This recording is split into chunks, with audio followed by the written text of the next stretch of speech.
Chapter 4. Again Jesus began to teach beside Lake Galilee. The crowd that gathered round him was so large that he got into a boat and sat in it.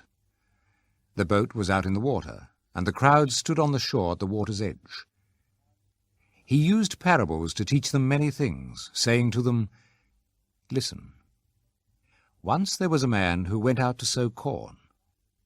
As he scattered the seed in the field, some of it fell along the path, and the birds came and ate it up.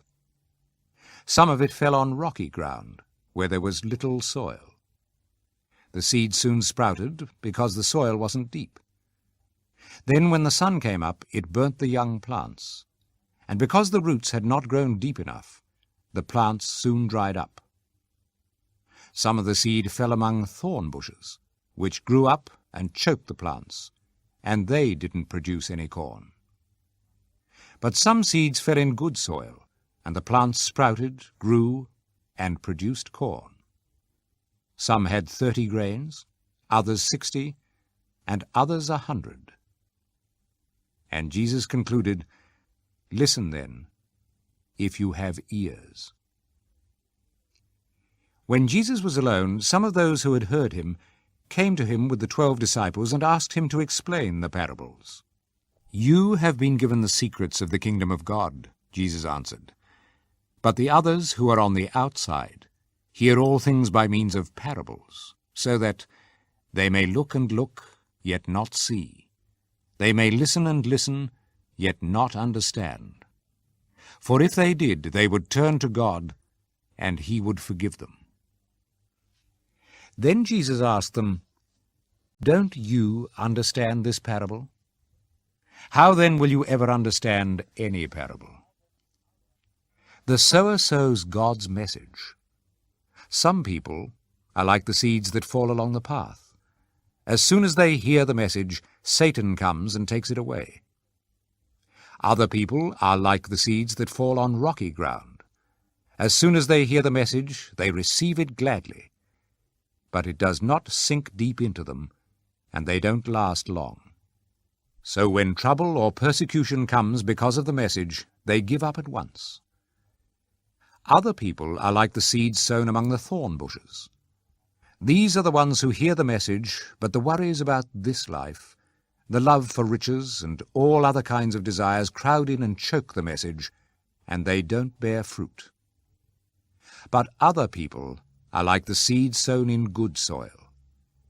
They hear the message, accept it, and bear fruit, some 30, some 60, and some 100. Jesus continued, "Does anyone ever bring in a lamp and put it under a bowl, or under the bed? Doesn't he put it on the lampstand? Whatever is hidden away will be brought out into the open, and whatever is covered up will be uncovered. Listen then, if you have ears." He also said to them, "Pay attention to what you hear. The same rules you use to judge others will be used by God to judge you, but with even greater severity. The person who has something will be given more, and the person who has nothing will have taken away from him even the little he has." Jesus went on to say, "The kingdom of God is like this. A man scatters seed in his field. He sleeps at night, is up and about during the day, and all the while the seeds are sprouting and growing. Yet he does not know how it happens.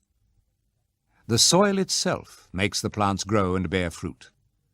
First the tender stalk appears, then the ear, and finally the ear full of corn. When the corn is ripe, the man starts cutting it with his sickle, because harvest time has come." "What shall we say the kingdom of God is like?" asked Jesus. "What parable shall we use to explain it?" "It is like this. A man takes a mustard seed, the smallest seed in the world, and plants it in the ground. After a while it grows up and becomes the biggest of all plants. It puts out such large branches that the birds come and make their nests in its shade. Jesus preached his message to the people using many other parables like these. He told them as much as they could understand. He would not speak to them without using parables. But when he was alone with his disciples, he would explain everything to them.